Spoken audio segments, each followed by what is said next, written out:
Hello student, कैसे हैं आप सब। उम्मीद करता हूँ आप सब अच्छे होंगे, मस्त होंगे, बेहतर होंगे प्यारे बच्चों। और जो हम चैप्टर 6 आपको पढ़ा रहे थे उसमें कुछ ऐसे क्वेश्चन जो ऑब्जेक्टिव में भी पूछे जाते हैं और प्यारे बच्चों आपके 1 नंबर में भी 2 नंबर में भी क्वेश्चन पूछे जा सकते हैं। इन प्रश्नों को आपको थोड़ा सा तैयार करना है, फास्ट रिवीजन के तौर पर पढ़ना है। इसके पहले सारे लेक्चर आपको प्लेलिस्ट में मिल जाएंगे, तो प्लीज आप लोग प्लेलिस्ट जरूर विजिट कर लें। चलिए बच्चों शुरू करते हैं। जब किसी कुंडली से बद्ध चुंबकीय फ्लक्स में परिवर्तन होता है तो क्या सदैव विद्युत वाहक बल प्रेरित होता है?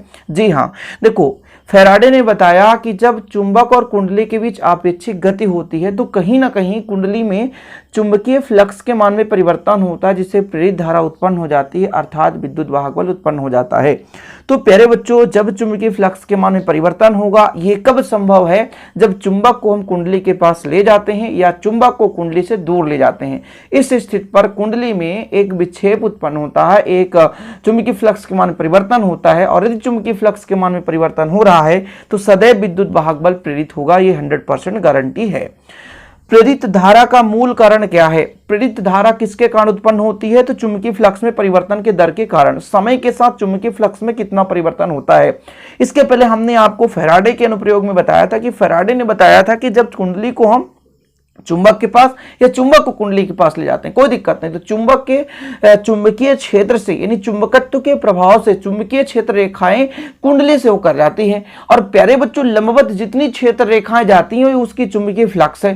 समय के साथ वो चुंबकीय फ्लक्स में परिवर्तन होगा। सिंपल है, कुंडली को पास ले जाओगे चुंबकीय फ्लक्स में ज्यादा परिवर्तन होगा, प्रेरित धारा ज्यादा होगी। तो इसीलिए तो बोला गया कि जो प्रेरित धारा है वो चुंबकीय फ्लक्स में परिवर्तन के दर पर निर्भर करती है। जितना चुंबकीय फ्लक्स परिवर्तित होगा, प्रेरित धारा उतनी ही अधिक होगी। तार एक बंद लूप एक समान चुंबकीय क्षेत्र में चलाया जाता है, प्रेरित धारा का मान कितना होगा? एक बंद लूप है तो भैया यहां पर जो है प्रेरित धारा 0 होगा। क्यों? क्योंकि बंद लूप, देखो, क्योंकि जब लूप एक समान चुंबकीय क्षेत्र में चलाया जाता है तो उससे बद्ध चुंबकीय फ्लक्स में कोई परिवर्तन नहीं होता। एक समान चुंबकीय क्षेत्र, देखो चीजें ये है बच्चों कि यदि हम कहें कि चुंबकीय फ्लक्स के मान में परिवर्तन कब कहलाएगा, जैसे मान लीजिए पहले ज्यादा क्षेत्र रेखाएं उस क्षेत्र से जा रही थी, बाद में कम क्षेत्र रेखाएं जा रही हैं, तो वो चुंबकीय फ्लक्स में परिवर्तन कहलाती है। चुंबकीय फ्लक्स है क्या भाई? किसी भी पृष्ठ से अभिलंबवत कितनी चुंबकीय क्षेत्र रेखाएं गुजर रही हैं। चीजें तो आपको समझना पड़ेगा कि मैं कहना क्या चाहता हूं। किसी भी पृष्ठ से अभिलंबवत कितनी चुंबकीय क्षेत्र रेखाएं गुजर रही हैं, तो जितनी चुंबकीय क्षेत्र रेखाएं गुजरेंगी चुंबकीय फ्लक्स है। यदि एक समान चुंबकीय क्षेत्र है, मतलब ऑल टाइम उस पृष्ठ से एक समान चुंबकीय क्षेत्र रेखाएं जा रही हैं, तो फ्लक्स में कोई परिवर्तन ही नहीं हो रहा है। तो यदि चुंबकीय फ्लक्स में परिवर्तन नहीं होगा, क्योंकि एक समान चुंबकीय क्षेत्र है, एक समान चुंबकीय क्षेत्र में चुंबकीय फ्लक्स में परिवर्तन नहीं होगा, चुंबकीय फ्लक्स होगा, कुल बल रेखाओं की, कुल क्षेत्र रेखाओं की संख्या को ही हम चुंबकीय फ्लक्स कहते हैं। तो चुंबकीय फ्लक्स तो होगा लेकिन उनकी संख्या में परिवर्तन नहीं होगी, तो भाई साहब चुंबकीय फ्लक्स में परिवर्तन नहीं होगा और इस स्थिति में जो प्रेरित धारा होगी वो 0 होगी। ओके, चलिए, प्रेरित विद्युत वाहक बल को विरोधी विद्युत वाहक बल क्यों कहा जाता है? अच्छा, हमने लेंज का नियम बताया था कि लेंज ने बताया कि जो प्रेरित धारा की दिशा इस प्रकार होनी चाहिए कि जिसके कारण ये धारा उत्पन्न हुई है ना, उसी का ये विरोध करे। समझ रहे हो? तो भाई साहब ये विरोध करता है। जैसे चुंबक को कुंडली के पास लाते हैं तो कुंडली में प्रेरित धारा उत्पन्न होती है, वो धारा उस चुंबक का ही विरोध करती है। जैसे एन ध्रुव आ रहा है ना, तो एन ध्रुव की भांति ही कुंडली काम करने लग जाती है। ऐसी स्थिति में विरोध कर रही होती है। समझ रहे हैं? तो प्रेरित विद्युत वाहक बल के कारण उत्पन्न प्रेरित विद्युत धारा उस कारण का विरोध करती है जिस कारण वो स्वयं उत्पन्न हुई हो। ओके, चलिए, भंवर धाराओं की खोज किसने की? तो फोको नामक वैज्ञानिक ने भंवर धारा की खोज की। बच्चों, क्या विशुद्ध प्रेरक कुंडली बनाना संभव है? क्या बताओ, जिसमें बिल्कुल प्रतिरोध ही ना हो? क्या ऐसा संभव है? बिल्कुल संभव नहीं है भाई साहब। विशुद्ध प्रेरक कुंडली संभव नहीं है। समझ रहे हैं? क्योंकि कहीं ना कहीं कुंडली का कुछ ना कुछ प्रतिरोध अवश्य होगा बच्चों, इसलिए ये आपका विशुद्ध प्रेरक कुंडली बनाना संभव नहीं है। उम्मीद करता हूं इतने क्वेश्चन तो आपको समझ में आ गए होंगे। चलिए अगले क्वेश्चन पर चलते हैं। धातु की कुंडली को एक समान चुंबकीय क्षेत्र में स्थिर रखा गया है, क्या उसमें प्रेरित विद्युत वाहक बल उत्पन्न होगा? धातु की कुंडली को एक समान चुंबकीय क्षेत्र, ध्यान रखना, जब एक समान चुंबकीय क्षेत्र की बात आ जाएगी मतलब चुंबकीय क्षेत्र रेखाएं एक समान रूप से हैं, उनकी संख्या में कोई परिवर्तन नहीं होता और चुंबकीय क्षेत्र रेखाओं में परिवर्तन नहीं होगा तो चुंबकीय फ्लक्स में परिवर्तन बच्चा लोग नहीं होगा, और चुंबकीय फ्लक्स में परिवर्तन नहीं होगा तो विद्युत वाहक बल प्रेरित नहीं होगा। तो नहीं, क्योंकि कुंडली में बद्ध चुंबकीय फ्लक्स में कोई परिवर्तन नहीं हो रहा है। सिंपल है, एक समान चुंबकीय क्षेत्र, चुंबकीय क्षेत्र रेखाओं की संख्या में परिवर्तन नहीं हो रही है, तो फिर चुंबकीय फ्लक्स की तो बात ही नहीं हो रही है। ओके, समझो। अगला क्वेश्चन देखो, दोलन करते हुए चुंबक के नीचे धातु की एक प्लेट रखने पर वह शीघ्र ही विराम अवस्था में आ जाता है, क्यों? आपको मैंने पढ़ाया भंवर धारा। अब कुछ बच्चे कहेंगे सर मेरे ही सिलेबस में तो भंवर धारा हट गया है, चले आएंगे कमेंट करने। बच्चों एक चीज समझो, ये जो मैं सिलेबस करा रहा हूं पूरे एनसीईआरटी पैटर्न पर ऑल क्वेश्चन करा रहा हूं, क्योंकि अदर स्टेट के भी बच्चे हमारे साथ जुड़े रहते हैं जिनको दिक्कत ना हो सके भाई ऐसे क्वेश्चन को सॉल्व करने में। भाई देखो कीड़े भी आ रहे हैं इस कहानी को सुनने के लिए भंवर धारा। चलो भाई साइड हो जाओ, नहीं तो तुम खत्म हो जाओगे। चलो, दोलन करते हुए चुंबक के नीचे धातु की प्लेट रखने पर प्लेट में भंवर धारा उत्पन्न हो जाती है, जो लेंज के नियम अनुसार, जी भंवर धारा भाई साहब प्रेरित धारा ही है ना, वो चुंबक का ही विरोध करेगी, इसलिए शीघ्र विरामावस्था में आ जाती है। अगला देखो, उच्च वोल्टेज पर धारा ले जाने वाले तार में धारा चालू करते ही तार पर बैठी चिड़िया उड़ जाती है। अच्छा, चिड़िया के कितने पंख होते हैं? 2 पंख होते हैं। दोनों पंख में क्या होगा? प्रेरित धारा उत्पन्न होगा, जो एक दूसरे का विरोध करेगा और पंख क्या होगा? फैल जाएगा। देखो, तार में धारा प्रवाहित करते ही चिड़िया के शरीर में प्रेरित धारा बहने लगती है। कौन सी धारा?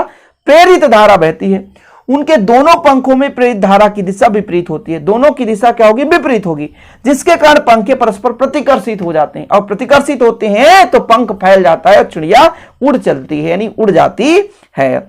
चलिए फटाफट अगला क्वेश्चन पर चलते हैं। विस्फोटक पदार्थ ले जाने वाले ट्रक से एक जंजीर बंधी रहती है। देखो, कभी विस्फोटक पदार्थ जैसे मान लीजिए पेट्रोलियम ही कोई वाहन लेकर जा रहा है। पेट्रोलियम मतलब केरोसिन हो गया, डीजल हो गया, और भी कई सारे पदार्थ हो गया, पेट्रोल ही हो गया, ठीक है। ऐसे कई सारे विस्फोटक पदार्थ यदि कोई वाहन ले जा रहा हो तो उससे एक जंजीर है ना जमीन से टच करते हुए जाता है। जानते हैं क्यों? क्योंकि जब गति करता है तो गति के दौरान उसकी धुरी पृथ्वी के चुंबकीय क्षेत्र रेखाओं को काटती है, ठीक है। चुंबकीय क्षेत्र भाई पृथ्वी क्या है? चुंबक है, और इससे भी चुंबकीय क्षेत्र रेखाएं निकलती हैं, तो चुंबकीय क्षेत्र रेखा को काटेगी। सिंपल है भाई, मान लीजिए आप चल रहे हो ना, तो चुंबकीय क्षेत्र रेखाएं हर जगह है पृथ्वी की, तो चुंबकीय क्षेत्र रेखाओं की यदि काटेगी तो चुंबकीय फ्लक्स में परिवर्तन होगा कि नहीं, जिससे उसके बॉडी पे प्रेरित धारा उत्पन्न होगी कि नहीं होगी? हाँ भाई साहब, प्रेरित विद्युत वाहक बल उत्पन्न हो जाता है, जिससे वो जो प्रेरित आवेश जो भी उत्पन्न हो रहा होता है वो जंजीर से कहां चला जाता है? नीचे चला जाता है, जिससे क्या है? विस्फोटक पर आग लगना से सुरक्षा बच जाता है। मान लीजिए घर्षण से ही उसमें धारा बहने लग जाए, चिंगारी उत्पन्न हो जाए, आग लग जाए, इससे बचने के लिए ऐसा किया जाता है। इसका उत्तर भी लिखोगे आप लोग? हाँ सर, उत्तर तो लिखना पड़ेगा। ट्रक की गति के दौरान उसकी धुरी पृथ्वी के क्षेत्र रेखाओं को काटती रहती है, अतः उसके सिरों के बीच प्रेरित विद्युत वाहक बल उत्पन्न हो जाता है। प्रेरित आवेश का जंजीर के द्वारा क्षरण होता रहता है, मतलब जो भी आवेश है वो जंजीर से नीचे चला जाता है, जिससे जो विस्फोटक पदार्थ है सुरक्षित बना रहता है। अगला क्वेश्चन देखो, एक विद्युत परिपथ अचानक तोड़ दिया जाता है तो चिंगारी निकलती है, क्यों? जब विद्युत परिपथ को तोड़ दिया जाए, देखो विद्युत परिपथ को अचानक तोड़ देने पर कुंजी या स्विच के अंतराल में प्रबल प्रेरित विद्युत वाहक बल उत्पन्न हो जाता है, मतलब तेजी से विद्युत वाहक बल उत्पन्न होता है, जिस कारण से चिंगारी निकलती है। 2 क्वेश्चन और प्यारे बच्चों, प्रेरक कुंडली तांबे की बनाई जाती है, क्यों? देखो, प्रेरक कुंडली का जो ओमी प्रतिरोध होता है बहुत ही कम होता है, अतः चुंबकीय फ्लक्स में परिवर्तन होने पर प्रबल प्रेरित धारा प्रवाहित होती है। क्यों बनाया जाता है प्रेरक कुंडली की तांबे की? तो ये देख लो, उत्तर लिखा है, क्योंकि भाई साहब इसमें चुंबकीय फ्लक्स में परिवर्तन ज्यादा होता है और प्रबल प्रेरित धारा प्रवाहित होती है। चुंबकीय फ्लक्स में परिवर्तन होगी, जितना ज्यादा होगी उतना ही धारा उत्पन्न होगी, सिंपल है। अगले नंबर पर चलते हैं। प्रेरित धारा की स्वतः कोई दिशा नहीं होती, विवेचना कीजिए। अच्छा, प्रेरित धारा सदैव उस कारण का विरोध करती है जिसके कारण वो उत्पन्न हुई है ना? समझ रहे हो ना? जैसे मान लीजिए एन ध्रुव को कुंडली के पास ले जाते हैं तो जो हमारा कुंडली है वो भी एन के भांति काम करेगा। यदि एस ध्रुव को ले जाएंगे तो कुंडली एस ध्रुव की भांति कार्य करने लग जाता है। इसलिए तो कहते हैं इसकी कोई धारा नहीं है, जो जैसा आया उसके साथ। जैसे आपके कई दोस्त ऐसे भी होंगे कि आपके साथ रहने पर आपके जैसे बात, ठीक है, आपका विरोधी आपका शत्रु आ जाए, उसके साथ रहने पर उसके जैसे बात, सिंपल है। ऐसे ही कुंडली है, कुंडली के पास एन ध्रुव ले जाओ चुंबक का तो एन का ही विरोध करेगा, इसलिए वो एन ध्रुव की भांति कार्य करने लगेगा। कुंडली का यदि उसे एस ध्रुव ले जाओ, सॉरी चुंबक का यदि एस ध्रुव कुंडली के पास ले जाओ तो फिर प्यारे बच्चों वो जो कुंडली है एस ध्रुव की भांति कार्य करेगा, क्योंकि वो जिसके कारण उत्पन्न हुआ है वो उसी का विरोध करेगा।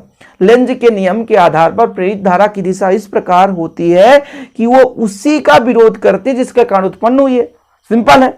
मतलब हम यदि चुंबक केंद्र ध्रुव को ले जा रहे हैं कुंडली के पास, तो कुंडली भी कहता मैं उसी प्रकार से बहूंगा, मतलब मेरी धारा की दिशा इस प्रकार से होगी मैं तेरा विरोध कर सकूं, क्योंकि मैं तू तेरे से उत्पन्न तो नहीं। कहते हैं कि आप किसी को बढ़िया सजा दो, अच्छा से काम करा दो उसका, और बेहतरीन रूप से थोड़ा सा 2 पैसे कमाने लग जाए, अंत में आपको ही वो भूल जाता है। और ऐसे ही होता है, किसी का आप यदि हित करोगे बच्चों, तो भगवान उसका आपका है मतलब देखता है और उसके बदले आपको कुछ ना कुछ देगा। लेकिन इंसान तो कोशिश यही करेगा कि यार हम तो अब खुद ही डान हो गए। कई सारे तो ऐसे बच्चे भी निकल जाते हैं बच्चों, पढ़ लेते हैं। टीचर क्या होता है, चाहे वो 5वीं में आप पढ़े हो, लेकिन हर एक टीचर अपने अपने जीवन में काफी महत्वपूर्ण स्थान रखता है।